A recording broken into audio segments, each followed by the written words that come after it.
you to turn to Psalm 31, சங்கீதம் 31ஆம் அதிகாரம் 7ஆம் வசனத்தை நீங்க திருப்பிக் கொள்ளும்படியாக உங்கள் அன்போடு கேட்டுக்கிறேன். சங்கீதக்காரனுடைய தாவீதுடைய சங்கீதம் எழுதப்பட்டு இருக்கும். இந்த சங்கீதத்துல தாவீதுடைய ஜெபம், தாவீதுடைய நம்பிக்கை, தாவீதுடைய அவன் சொல்லுவான் சில காரியங்களை, நான் இதெல்லாம் வெறுக்கிறேன், நான் இதை தேவனை நம்புகிறேன், நான் தேவனில களி கூறுகிறேன், என் மேல இரக்கம் காட்டுங்க ஆண்டவரே, ஹல்லேலூயா, அதிக நாட்கள் என்னுடைய துக்கத்திலே நான் கழிச்சிருக்கிறேன், அதுக்கு இரட்டத்தனையாக எனக்கு நல்ல நாட்களை கர்த்தர் கொடுங்கன்னு சொல்லி ஜெபிக்கிறத பார்க்கலாம். என் சுற்றி எல்லா பக்கத்திலையும் நான் பயத்தோடு இருக்கிறேன், ஹல்லேலூயா, எனக்கு விரோதமா பல ஆலோசனையான காரியங்கள் நடக்கிறது தகப்பனே, ஹல்லேலூயா என்று சொல்லி தாவீது தேவனுடைய சமூகத்துல முறையிடுகிறதை நாம் பார்க்கலாம். ஆமென். அதுல அந்த 7ஆம் வசனத்துல நீங்க படிக்கும் போது அங்க தாவீது சொல்லுவாரு, ஐ வில் பி கிளாட். அவர் என்ன தமிழ்ல பார்க்கும்போது, உமது கிருபையில களி கூர்ந்து மகிழுவேன். அடுத்து அவர் சொல்லுவார், நீர் என் உபத்திரவத்தை பார்த்து என் ஆத்தும வியாகுலங்களை அறிந்திருக்கிறீர். See, this amazing God, நம்முடைய தேவன் ஆச்சரியத்திலும் ஆச்சரியமானவர்.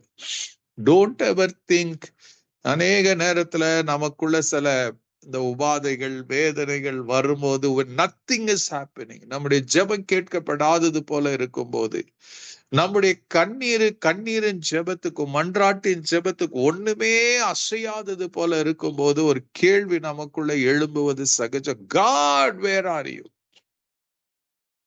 நாம வெளியே சொல்லலனாலும் நம்ம இருதயம் அங்கலாய்க்கும், நம்ம மனசு படபடக்கும். ஐயோ, இது நடக்கலையே, இது கிடைக்கலையே, என்ன பண்றங்கிற எண்ணங்கள் வரும். ஹல்லேலூயா. அப்படியாப்பட்ட ஒரு சூழ்நிலையில தான் தாவீது இங்க சொல்வார், you saw my affliction and knew the anguish of my soul. இந்த இரவுல கூட ஐ டோன்ட் நோ யாருக்கு, யூ மேபி உங்க ஆத்துமாக்குள்ள வியாகுலத்தோட நீங்க இருக்கலாம், உங்க ஆத்துமா வியாகுலப்பட்டு கொண்டு இருக்கலாம். Amen. For many reasons. சிலதுக்கு உங்க ஆத்துமா வியாகுலப்படுவதற்கு காரணமே இல்லாம கூட வியாகுலப்பட்டு கொண்டு இருக்கலாம். நாம நினைக்கலாம், இப்படி சூழ்நிலை இருக்கிறதே, நான் என்ன செய்வேன்? Will God help me? Will God strengthen me? நான் என்ன பண்றது? நான் எங்க போவேன்? யார் எனக்கு ஆறுதலா இருப்பாங்க? யார் எனக்கு உதவி செய்கிறவர்களாக இருப்பாங்க? ஹல்லேலூயா. சில நேரத்துல நம்ம சொல்லணும், நான் கர்த்தர்கிட்ட தானே ஜெபம் பண்ணேன், நான் நம்பிதானே ஜெபம் பண்ணேன், நான் விசுவாசித்து தானே ஜெபம் பண்ணேன், ஏன் எனக்கு நடக்கலைங்கிற கேள்விகள் எல்லாம் வரும்.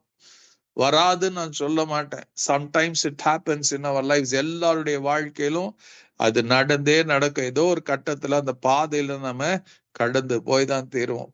பல பக்தர்கள் வேதத்துல பாத்தீங்கன்னா, யோபுவா இருக்கட்டும், ஆபிரகாமா இருக்கட்டும், they all went through that path. Abraham 25 வருஷங்கள் தேவன் வாக்குத்தத்தம் பண்ணினதை நடக்காத போது அவன் அங்கலாய்த்து கொண்டான். யோபு தன் சரீரம் முழுக்க தன் 10 பிள்ளைகள் மரித்து தனக்கு உண்டான எல்லா செல்வமும் அழிந்து போன பிறகு, தன் சரீரம் எல்லாம் வியாதிக்குள்ளான பிறகு அவன் அங்கலாய்த்து கொண்டிருந்தான். நான் கர்த்தரை பார்த்து நான் கேட்கணும்னு சொல்லுவான். இதெல்லாம் நம்முடைய வாழ்க்கையில நடக்கும். இதுல ஒரு டிரான்ஸ்லேஷன்ல சொல்லும், in mercy you have seen my troubles and you have cared for me even during the crisis in my soul. எப்படி பாருங்க, in mercy you have seen my troubles and you have cared for me even during the crisis in my soul. இப்ப நல்லா தெரிஞ்சுக்கங்க, you are not unwatched. God sees you. கடந்த நாள்ல நாம பார்த்தோம், ஆகார் சொன்னா, என்னை காண்கிறவரை அவன் நினைச்சா என்னை பார்க்கறதுக்கு யாரும் இல்லை, என்னை கேட்கறதுக்கு நான் கேட்பாரற்று இருக்கிறேன், நான் நம்பினவங்க எல்லாம் நான் கைவிட்டுட்டாங்கன்னு சொல்லி கூட ஆகார் அங்கலாய்க்கிறத பார்த்தான். ஆண்டவர் பாத்தீங்கன்னா அவளுக்கு தரிசனமாகிறாரு. தரிசனமாகி அவளோட பேசுகிறார், அவளுக்கு ஆறுதலான வார்த்தை கொடுக்கிறார், நம்பிக்கை கொடுக்கிறாரு. அப்பதான் அவன் சொல்றான், என்னை காண்கிறவரை நானும் கண்டேன் என்று சொல்லி அவருக்கு பேர் சூட்டி அவரை நம்பி வாழ்கிறதை நாம் பார்க்கலாம். ஆமென். ஹல்லேலூயா. நீங்க நம்முடைய வாழ்க்கையில இது நடக்கும், நடக்காதுன்னு இல்ல. நீங்க ஆதியாகமத்துல இன்னொரு இடத்த பார்த்தீங்கன்னா 29ஆம் அதிகாரத்துல பார்க்கும்போது அங்க ஒரு அருமையான சம்பவம் நடக்கிறத நம்ம பார்க்கலாம். அந்த இடத்துல பாத்தீங்கன்னா யாக்கோபுக்கு திருமணமாகிறது. அவன் தான் வீட்டில இருந்து சீரியா தேசத்துக்கு போகிறான். லாபானுடைய மகள்களை திருமணம் செய்யறான். அவனுக்கு ராகேல் மேல ரொம்ப ஆசை. நான் லேயாலையோ அவன் நேசிக்கிறதே கிடையாது. அவனை சட்ட பண்ணல. யோசித்து பாருங்க, கல்யாணம் கட்டிக்கிறான். ஆனா லேயால் அவன் பார்வைக்கு அற்பமா எண்ணப்படுகிறா. அவள் துக்கத்துல இருக்கிறா, துயரத்துல இருக்கிறா. என் புருஷன் என்கிட்ட வரவே மாட்டானே, என்கிட்ட அன்பு காட்ட மாட்டான், அங்க ஏக்கத்தோட இருக்கிறா. ஹல்லேலூயா. அப்போ 31ஆம் வசனத்துல பாத்தீங்கன்னா ஆதியாகமம் 29:31 லேயால் அற்பமாய் எண்ணப்பட்டாள் என்று கர்த்தர் கண்டு. அப்போ இன்னைக்கு உங்களுக்கு எனக்கு நல்ல செய்தி என்னங்க? நீங்க அற்பமா எண்ணப்பட்டீங்கன்னா கர்த்தர் அதை அவர் பார்த்து கொண்டிருக்கிறார். இங்க பைபிள் சொல்லுது லேயால் அற்பமா எண்ணப்பட்டாள் என்று கர்த்தர் கண்டார். கர்த்தர் பார்த்தாராம். ஹல்லேலூயா. அற்பமாய் அவள் எண்ணப்படுகிறதை யாக்கோபு நினைச்சு பார்க்கல, லாபான் நினைச்சு பார்க்கல. It was a burden inside her. It was a heart's cry. அவளுடைய இருதயம் அங்கலாய்த்து கொண்டிருந்தது. அவளுடைய இருதயம் என்ன நினைச்சுங்க, வேதனையோடு இருந்தது. அப்போ இங்க அவ ஜாமன்ல ஆண்டவரேன்னு கேட்கல, ஆனா கர்த்தர் அவளை பார்த்தாராம். அற்பமாய் எண்ணப்பட்டதை கர்த்தர் கண்டு அவள் கர்ப்பம் தரிக்கும்படி செய்தார். ராகேலோ மல்லடியா இருந்தா. அப்ப ராகேல பார்க்கல, ராகேல பாக்குறா. தேவன் கர்த்தர் பார்த்தார். அதுக்கு அடுத்து அவளுக்கு அற்புதத்தை செய்வார். ஆனா இப்ப சொல்றாரு, இவ அற்பமாய் எண்ணப்பட்ட. ராகேல் அற்பமாய் எண்ணப்படல. ராகேலை யாக்கோப் ரொம்ப நேசிச்சான். அவளுக்காக 7 வருஷம், அடுத்த 7 வருஷம் வேலை செய்யறதுக்கு ரெடியா இருந்தான். லேயாளுக்கு அப்படி கிடையாது. போனா போகட்டும்னு இருந்தான். அப்படியாப்பட்டவன பட்ட ஒரு வேதனை அங்கலாய்ப்புல அவள் இருக்கும்போது ஆண்டவருடைய வசனம் சொல்லுகிறது, அவளை கர்த்தர் கண்டு அவர்களை கர்ப்பம் தரிக்க செய்தாராம். அப்போ இந்த சத்தத்தை கேட்கிற உங்களை யார் வேணாலும் அற்பமா நினைக்கட்டும், யார் வேணா நினைக்காமையே போகட்டும், யாரும் உங்களை கண்டுக்காம போனாலும் தெரிஞ்சுக்கங்க, உங்களை காண்கிற ஒருத்தர் இருக்கிறாரு, உங்களை பார்த்துட்டே இருக்கிறாரு. உங்களுடைய நிலைமை அவருக்கு தான் தெரியும். அன்பு ரட்சகருக்கு மாத்திரம் தான் தெரியும். ஆமென். ஹல்லேலூயா. he personally knows. அந்த தனிமையினுடைய கஷ்டம் அவருக்கு தெரியும். அந்த இருதயத்தில் இருக்கிற போராட்டம் அவருக்கு தெரியும். அந்த தனிமையில நீங்க அழுகிறது அவருக்கு தெரியும். அந்த லோன்லினஸ் வேதனை அவருக்கு தெரியும். When Jesus hung on the cross, அவர் தனிமையில தான் இருந்தார். He knows that pain.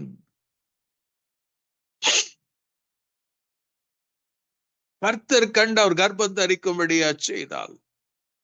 ஹல்லேலூயா. லேயாள் சொல்லுவா, பிள்ளையை பெற்ற பிறகு 32ஆம் வசனத்துல லேயாள் கர்ப்பவதியாக ஒரு குமாரனை பெற்று அவர் கர்த்தர் என் சிறுமையை பார்த்து அருளினார். என்னவா? என் சிறுமையை பார்த்தார்.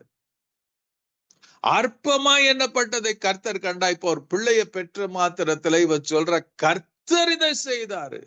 கர்த்தர் என்ன பண்ணாருங்க? என் சிறுமையை பார்த்து அருளினார்.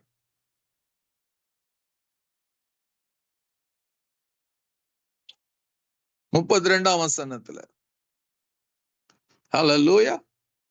It is because the Lord has seen my misery. ஹல்லேலூயா. அற்பமா எண்ணப்பட்டதை பார்த்தாரு. ஆண்டவர் சொல்றாரு, லேயாள் சொல்றா என்னன்னு, என் சிறுமையை பார்த்தார். The Lord has seen my misery. அப்போ எத்தனை பேர் இந்த சத்தத்தை கேட்டுக்கொண்டு இருக்கிறீங்களோ, உங்க மிசரியை ஆண்டவர் கேட்டு இருக்கிறாரு. Don't ever think that God doesn't know. உங்களுடைய சிறுமையை அவர் பார்த்து இருக்கிறாரு. Hope in the Lord. Your answer is on the way. அவர் நிச்சயமா அற்புதத்தை செய்வாரு. 33ஆம் வசனத்துல அவர் சொல்லுவா, ஹல்லேலூயா, கர்த்தர் என்னை கேட்டருளினார் சொல்லுவார். 35ஆம் வசனத்துல அவர் சொல்லுவாரு, அவர் சொல்லுவா, ஹல்லேலூயா, இப்பொழுது கர்த்தரை நான் துதிப்பேன். எதுக்கு, ஏன் துதிக்கிறாங்க? அவர் சொல்றாரு, அவர் காரணம் என்னன்னா, என் சிறுமையை கர்த்தர் பார்த்தார், நான் அற்பமா எண்ணப்பட்டதை கர்த்தர் பார்த்தார், கேட்டாரு. நான் அற்பமா எண்ணப்பட்ட அந்த கர்த்தர் கேட்டருளி. ஹல்லேலூயா.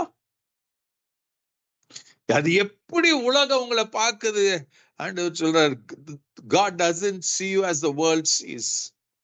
He sees with you a compassion. நீங்க ஜெபிக்கும் போது அவர் கரிசனையோட கேட்கிறாரு. கேஷுவலா கேட்கிறவர் அல்ல. நீங்களும் நானும் கேஷுவலா கேட்போம், கேஷுவலா பார்ப்போம், என்னோ ஜெபம் பண்றாங்களே நினைப்போம். பட் காட் இஸ் வெரி சீரியஸா ஜெபத்தை கேட்கிறவர். அவர் சொன்னதெல்லாம் ஆண்டவர் கேட்டார். அற்பமா எண்ணப்பட்டதை கேட்டார், சிறுமையா எண்ணப்பட்டதை பார்த்தார். ஹல்லேலூயா. அவளே சொல்றா, நான் அற்பமா எண்ணப்பட்டதை கர்த்தர் கேட்டருளினார். So I'm going to do one thing. நான் இந்த ஆண்டவரை நான் துதிக்க போகிறேன். Hallelujah. Because அவன் நினைச்சா, இன்னும் புருஷன் அவளை நேசிக்கல. ஆனா அவ சொல்றா, my husband will, என்கிட்ட வருவார், என்னை நேசிப்பாரு. அவன் நேசிக்காத போது அவ ஒண்ணு கண்டுபிடிச்சா, எனக்கு என்னை நேசிக்கிறவர் ஒருவர் இருக்கிறாரு. யாக்கோபு நேசிக்கல, தேவன் தான் அவளை நேசிச்சார். அதனாலதான் யூதாவை பெற்ற பிறகு அவ என்ன சொன்னா தெரியுமா? இனி நான் கர்த்தரை துதிப்பேன். யூதாவை பெற்ற பிறகு இனி என் புருஷனை நேசிச்சாலும் சரி, நேசிக்காம போனாலும் சரி, என்னை நேசிக்கிறவர் ஒருவர் இருக்கிறாருங்க. அவர் என்னை பார்த்து அற்பமா, என்னுடைய கண்ணு பூச்சி கண்ணன் என்னை அற்பமா நினைக்கிறவர் அல்ல. என் புருஷன் என்ன அற்பமா நினைக்கிறான். But God doesn't think me like that. ஆண்டவர் என்ன எப்படி பார்க்கிறாரு? நான் பிரமிக்கத்தக்க அதிசயமா உண்டாக்கப்பட்டு இருக்கிறேன். என்னை பார்த்து என்னை ரசிக்கிறாரு, எனக்கு இந்த கிருபையை கொடுக்கிறாரு.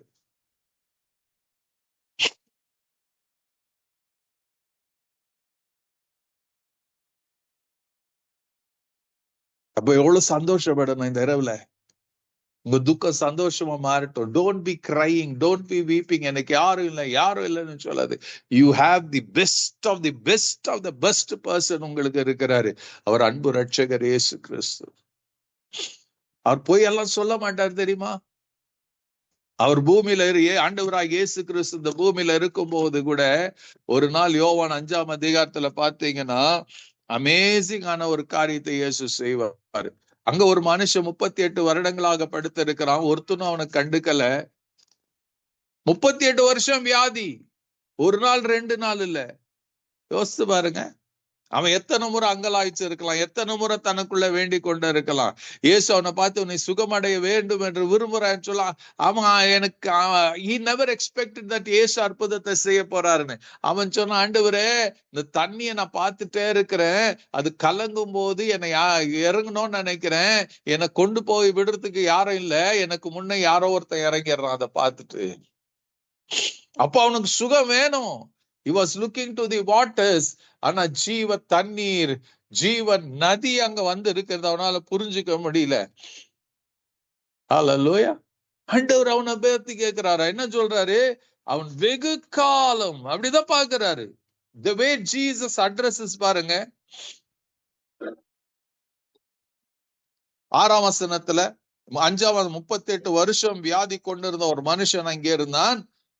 படுத்திருந்த அவனை இயேசு கண்டு, அவன் வெகு காலமாய் வியாதியஸ்தன் என்று அறிந்து அவனை நோக்கி, சொஸ்தமாகும் என்று விரும்புகிறாயா என்று கேட்டார்.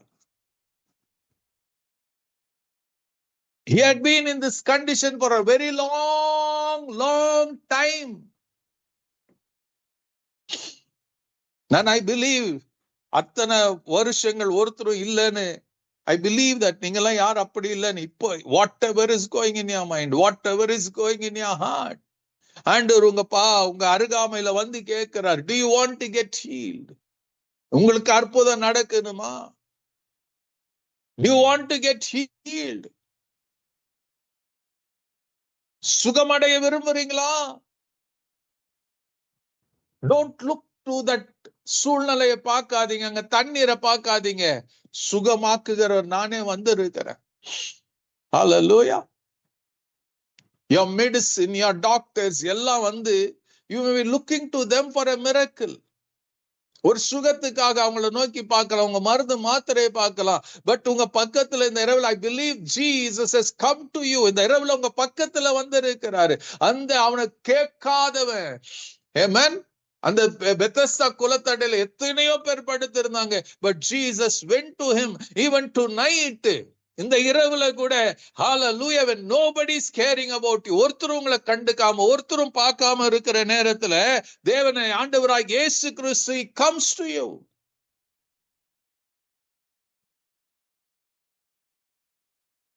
உங்க பக்கத்துல அவர் வந்திருக்கிறார் என்பதை மறந்துடாதீங்க.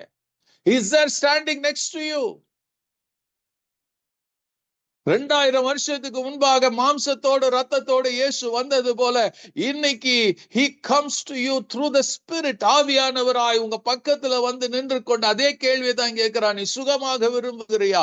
எத்தனை பேர் ஆன்சர் பண்ண போகிறீங்க? Let your answer come from your heart. அந்த 38 வருஷமா படுத்திருந்தவன் he answered accordingly. I want to get Lord. நான் அவன் சொன்னா இது வழியா தான் நான் எனக்கு சுகம் நினைக்கிறேன்னு. இன்னைக்கு அதே போல இப்படிதான் எனக்கு சுகம் உண்டாகுன்னு நினைக்கிறேன். ஆண்டவர் சொல்றார், அதை காட்டிலும் அற்புதமாய் ஒரு வினாடியில ஒரு நிமிஷத்துல உனக்கு அற்புதம் நடக்கும். ஒன்லி ஆண்டவர் என்ன கேட்கிறாரு? அவனை விசுவாசிக்கிறியான்னு கூட கேட்கல. இயேசு அவனை நோக்கி எழுந்திரு, உன் படுக்கை எடுத்துக்கொண்டு நடை என்றார். உடனே அந்த மனுஷன் சொஸ்தமாகி. Tonight, this is your miracle night. Whatever உங்க ஹார்ட் ஏக்கா இருக்கலாம், உங்க மைண்ட் டிப்ரெஸ்டா இருக்கலாம், உங்க சரீரத்துல வியாதியா இருக்கலாம், whatever may be your conditions and situation. Remember, God is willing to heal you. தேவன் உங்களை சுகமாக்க விரும்புகிறார். That is his mindset, that is his attitude. அதுதான் அவர் செய்ய விரும்புகிறார்.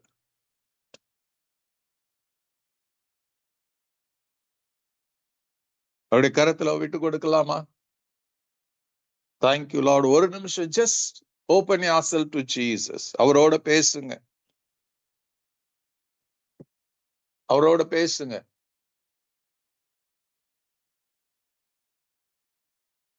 அவரோட பேசுங்க.